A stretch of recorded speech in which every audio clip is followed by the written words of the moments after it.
Under the surface of every alliance, every handshake, every carefully worded trade agreement, there's a game being played, not on the front page, not on the debate stage, but in silence, with contracts, with supply chains, with ports, minerals, and billions of dollars shifting like tectonic plates beneath the global economy.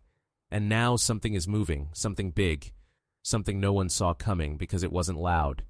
It didn't announce itself with fanfare. It didn't even knock.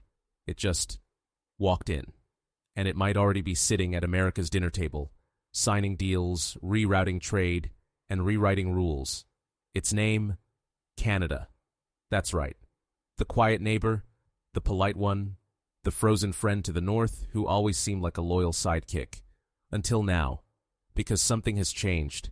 The winds have shifted. And if you're not paying attention, you're already behind.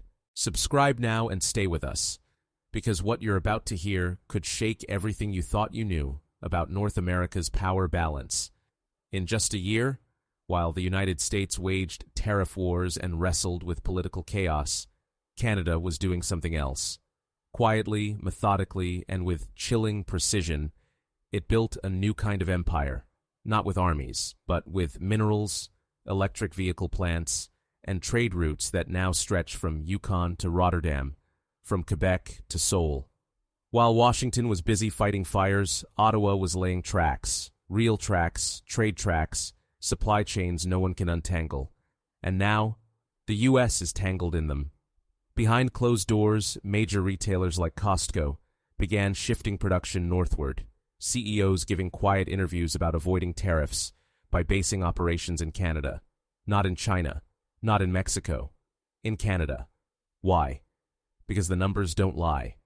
American households are now paying an average of $3,800 more per year due to tariffs. And guess who's benefiting from all that chaos?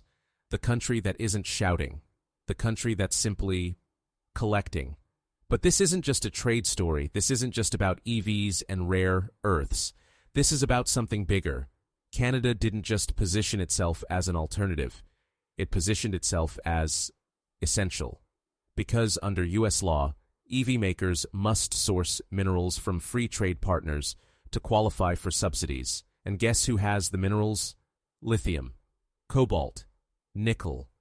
Canada isn't just exporting rocks. It's exporting leverage. In 2023, Canada pumped billions into EV battery production, from Windsor to Bonner to Granby, creating a continental backbone of energy tech. Plants supported by Volkswagen, GM, LG, and POSCO. Why? Because Canada isn't playing the trade game. It's building the board the game is played on, and the United States, it's just another player now. Not the referee, not the banker, just another player trying to keep up. Ask yourself, who controls the future of EVs? Who decides where the batteries are made, where the cobalt is refined, where the copper is turned into energy? Ottawa, not DC. And that's just the start. While the U.S. announced trade deals with drama, Canada signed them quietly, and by the time anyone looked up, it was already too late. Canada now has access to over 1.5 billion consumers across Europe, Asia, and Latin America. Trade deals with the EU, the UK, South Korea, ASEAN. The Indo-Pacific strategy alone funneled $2.3 billion into infrastructure that bypasses American oversight entirely. And the impact? A 25% jump in exports outside the U.S. in just 1 month. Pause for a moment. Think about that. While Trump is slapping 50% tariffs on China, while Congress debates the USMCA, Canada is flying past the chaos on direct flights to new markets. This isn't reaction. It's strategy. And while U.S. lawmakers float threats about punishing companies that move north, those companies are already gone. The trains have left the station, the factories are being built, the ports are being loaded. You can't penalize a ghost. And here's the most unsettling part. This isn't speculation. This isn't rumor. This is happening. Right now. In 2025 alone, Canada added over 413,000 new jobs. Unemployment dropped. Exports soared. FDI, foreign direct investment, topped $50 billion. It's not just stability investors are chasing. It's clarity.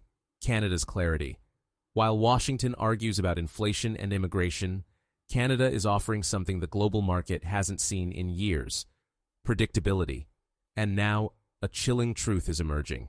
Canada doesn't need the United States, but the United States, it may no longer function without Canada. Think about that.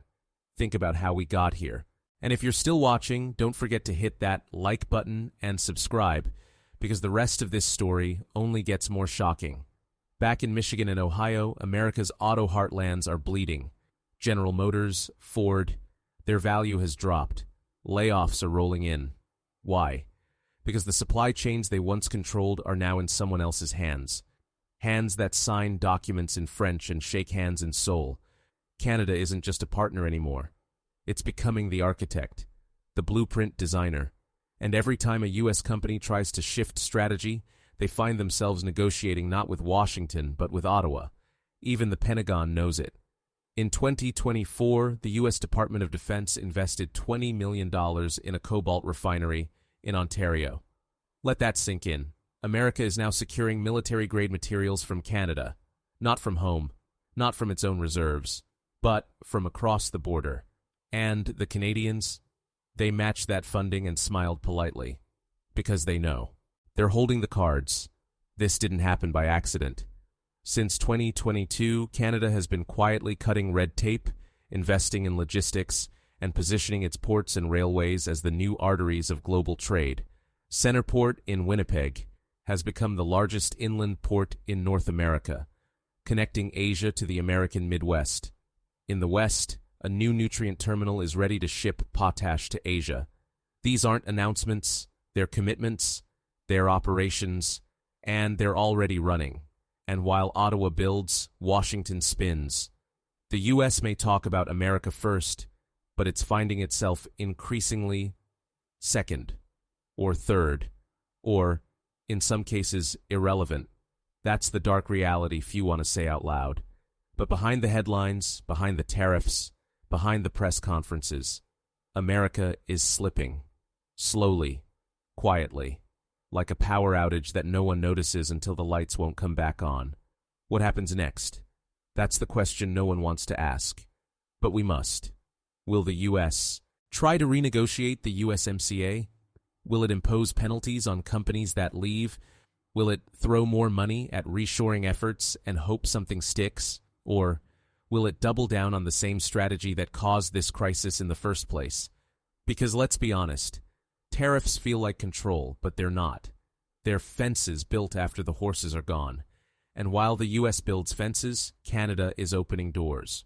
Real doors, port doors, rail doors, trade doors. And companies, smart companies, are walking through them. That leaves the U.S. with a choice: adapt or fall further behind. So, what will Trump do? What will Congress do? Will they change course or let Canada quietly take over as the economic engine of North America? If you're still here, you already know this story isn't over, and you're going to want to be here for what comes next. Like the video, subscribe, and get ready, because we're not done yet. Not even close. And still, the silence is loud. As Washington raises its voice with louder tariffs and harsher rhetoric, the echo north of the border is not a reply. It's the sound of deals being signed, factories being built, infrastructure humming into motion. This isn't a standoff. It's a bypass.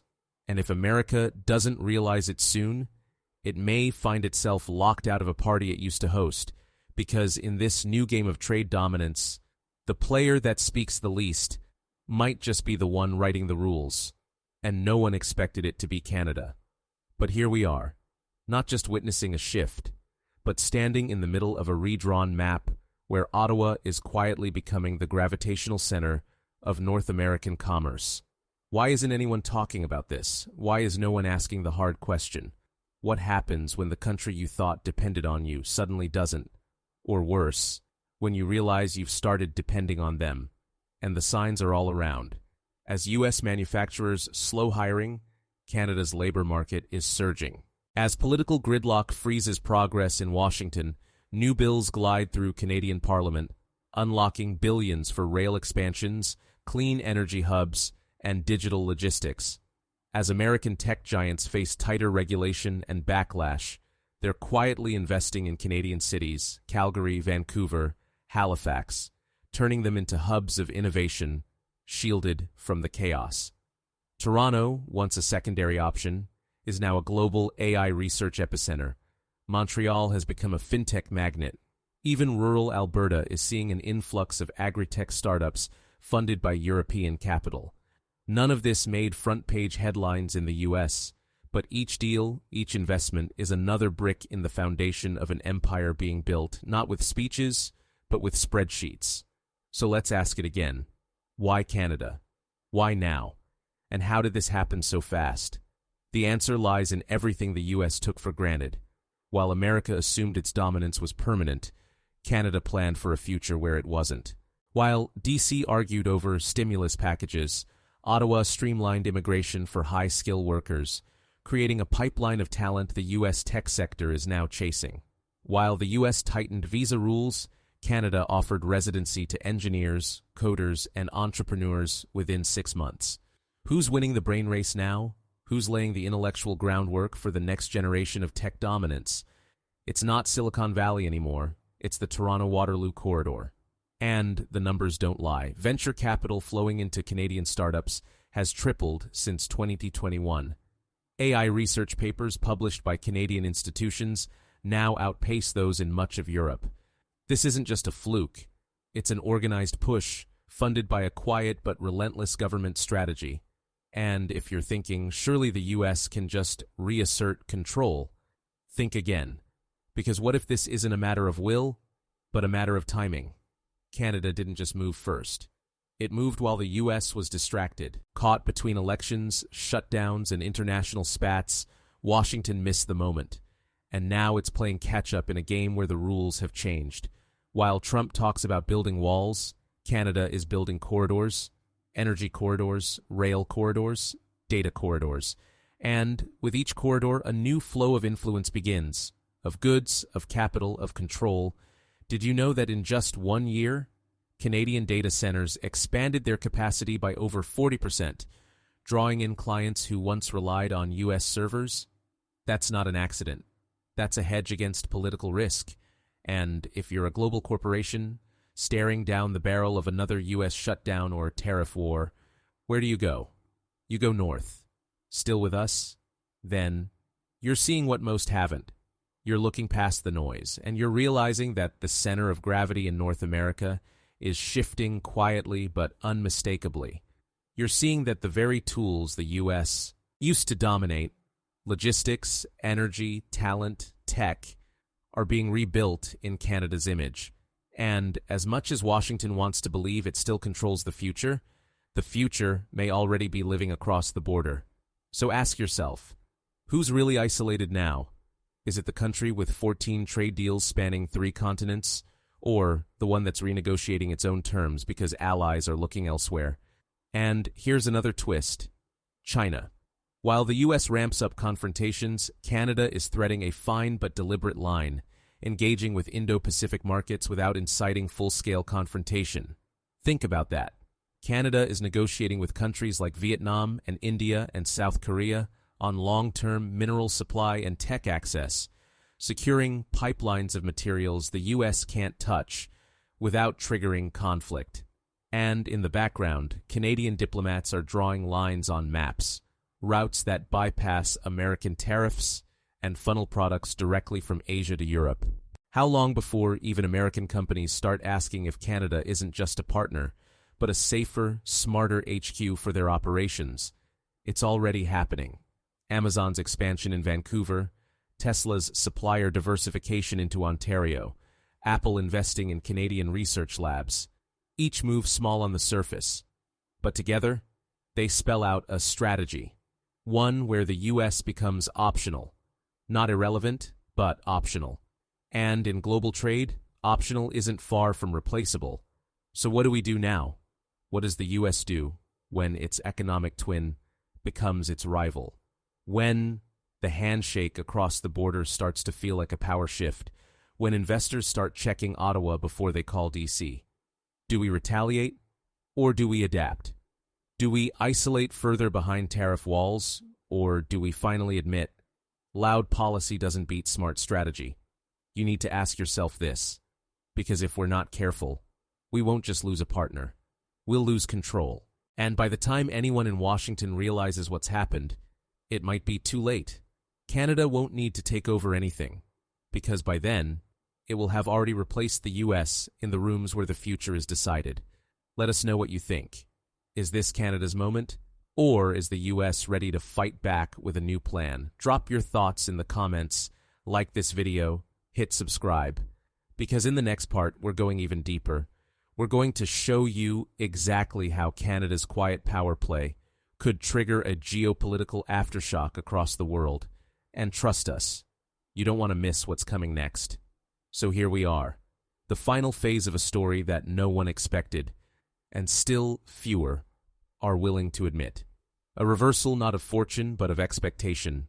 While everyone was watching Europe, watching China, watching the noise and fire and flash of geopolitical theater, something else was happening. Something so subtle, so methodical, that even seasoned analysts missed the shift until the map had already changed. And now those who thought they were standing at the top of the mountain are looking across the border and realizing something unthinkable. The next center of power wasn't across the ocean. It was next door. A quiet storm was gathering, and now the clouds have formed. The question isn't whether it will rain. The question is, who brought the umbrella? Canada has become the geopolitical anomaly of the decade. It wasn't supposed to lead. It wasn't supposed to disrupt. It wasn't supposed to rise, but it did.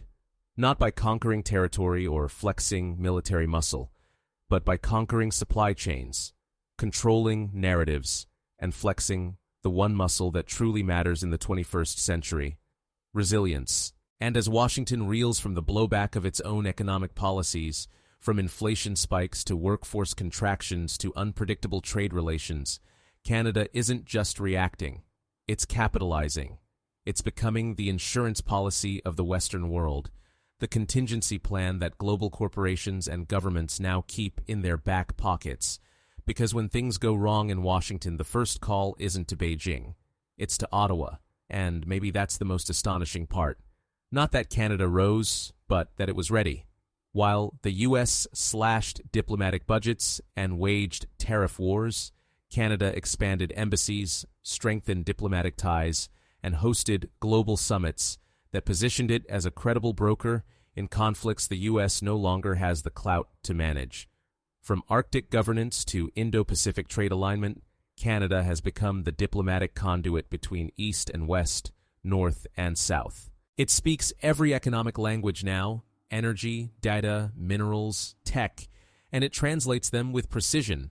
When the US steps back, Canada steps in, not as a loud replacement, but as a reliable alternative.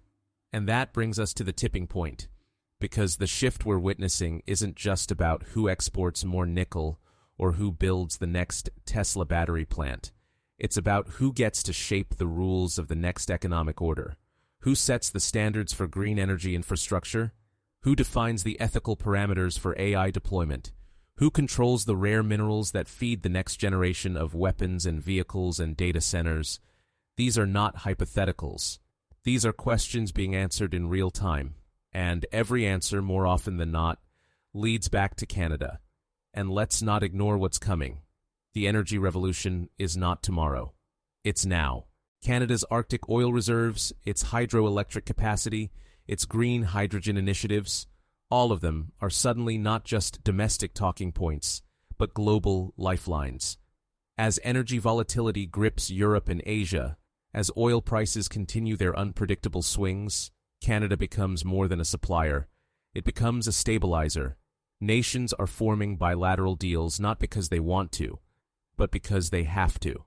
And every new deal signed in Calgary or Halifax or Regina is another reminder that while the U.S. lectures about independence, Canada is offering interdependence, and global markets are choosing stability over supremacy.